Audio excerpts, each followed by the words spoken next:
Welcome to the garden. Got a little update on our snake plant.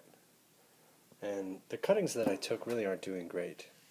Even the youngest one, which I've read is the easiest one to do, it's died back where it's contacted the soil. So I really don't think taking cuttings like this to propagate is the best way to reproduce. I think taking pups of new growth is going to be the way to go when it comes to propagating your snake plant. So I'm going to set these aside and just keep an eye on them. And the old plant that we took cuttings from, it's still doing okay, but it really looks awful now that I took all those cuttings. It's going to take quite a bit of time for this to regrow. So I'm just giving it as much sun as I can, because although these will tolerate low light, they can actually handle full sun. So we're going to give that plenty of light, see if we can get it to spring back. But we have another plant over here, and this one's a bit older. This one came from my grandmother. And little pups like these are what I think we should be after. Check out the beautiful pattern on this one. It's gorgeous. You can really see why they get that name, snake plant. They're long and thin, and they have those beautiful patterns. There's a bunch of other names that I really kind of hate, like mother-in-law's tongue. I don't know where that came from.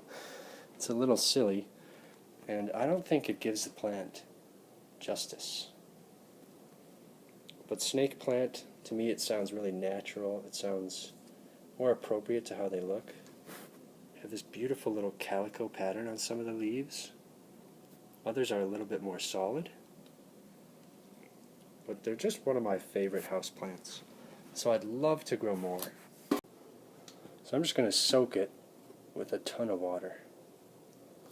Just really saturate that soil. This isn't really so much to water the plants, but to just loosen up that compact, dry soil.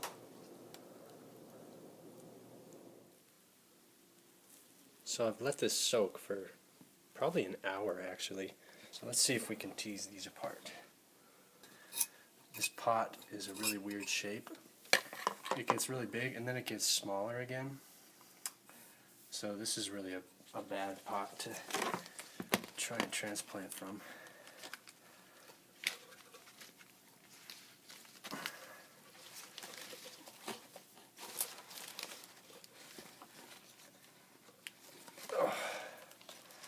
Alright, we finally got it. And look at all that dry soil. That's crazy. This has been soaking for an hour and it still has bone dry soil. So I'm going to re-wet this. I really want to be gentle on these roots because they can be pretty fragile.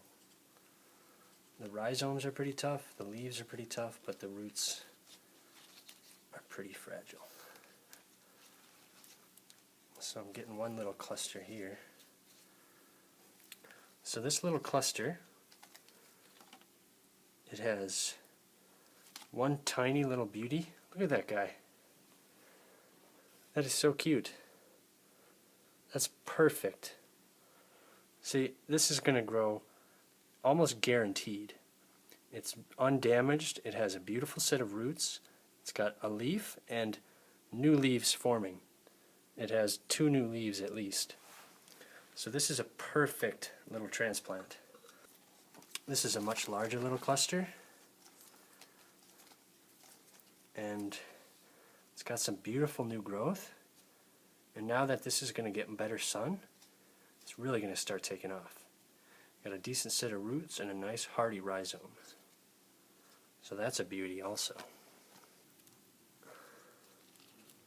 Here I got another plant.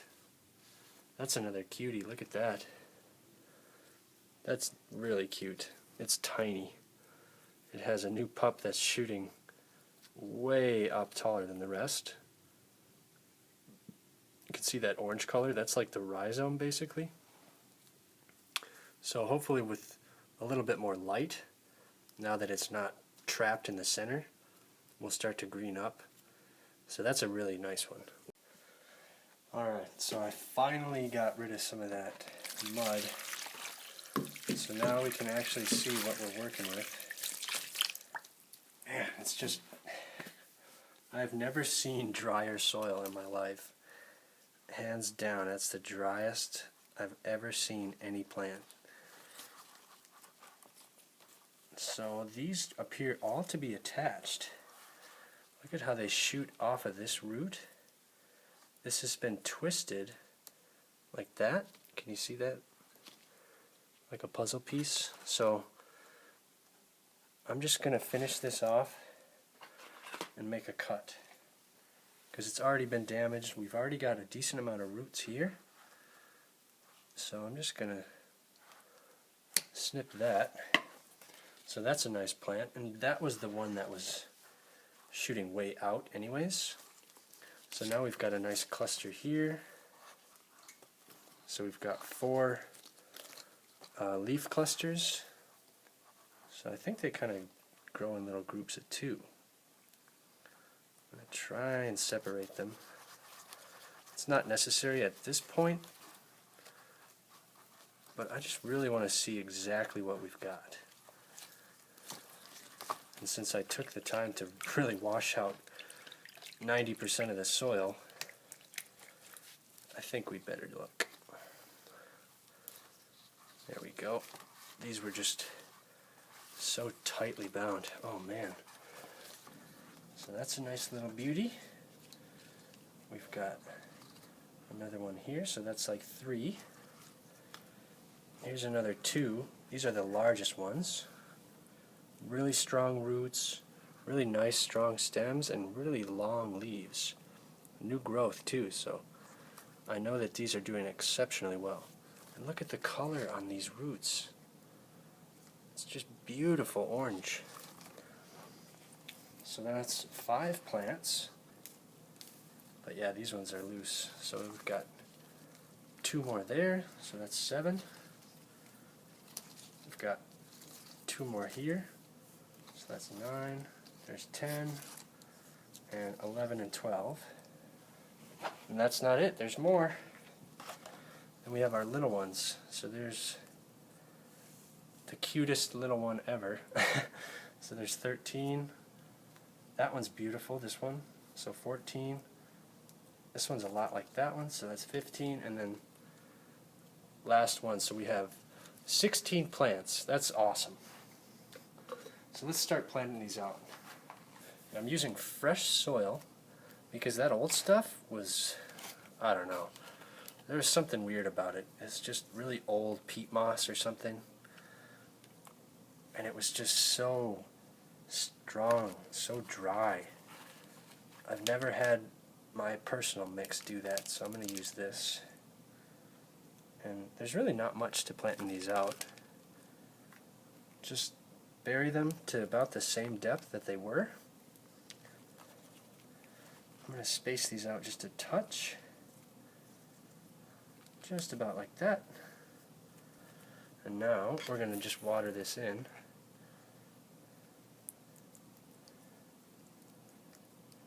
Just clean them up while we're at it. So there we've got 1.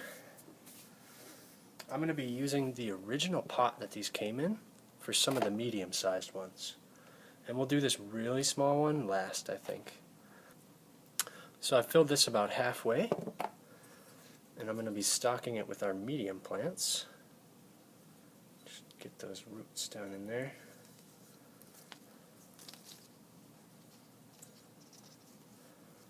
I'm going to do maybe 3 of our medium-sized plants. So something with a pear. Remember, some of these had pears that I couldn't break up, or I didn't want to break up. So actually, I think we can fit a couple more too. I'm going to save the large ones. Here, this is perfect right here. This one with that little horseshoe shape. So we'll pop that in there. That looks beautiful. So now I'm going to hold all of these together while I backfill. And I'm still holding these at the top. I'm not going to let go until we've kind of settled everything in with water. That'll just ensure that they stay upright once we're all finished. So maybe one more spray. That looks good. Just settle it in a little bit. There we go. So we're going to fill about halfway, and we're going to start with our tallest one. I want the tallest one right in the center. So this has a really hardy set of roots, and it's got that 3-foot long leaf. It's just stunning. So this one's going in the center, just like that. It's just about the perfect depth too. And then we'll fill in around it, around the outsides,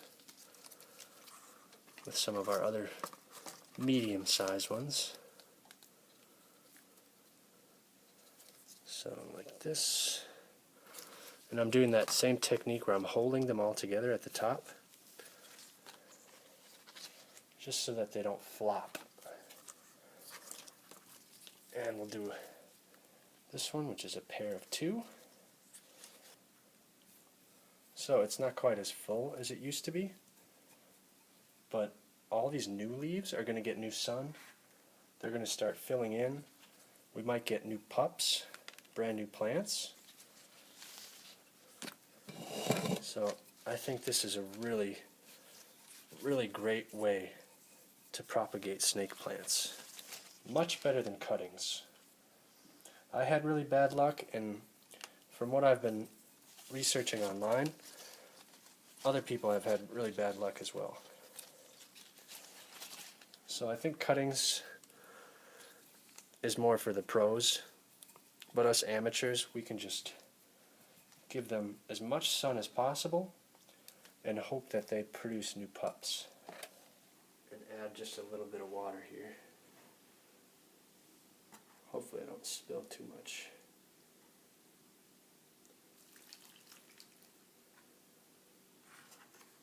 There we go, not too shabby. This is our bounty. Looks incredible, doesn't it? And that tall leaf, it's just straight up. I've still got them bound with a rubber band. And I'm going to keep them bound, I think, for a couple more days. The other ones, though, look really good.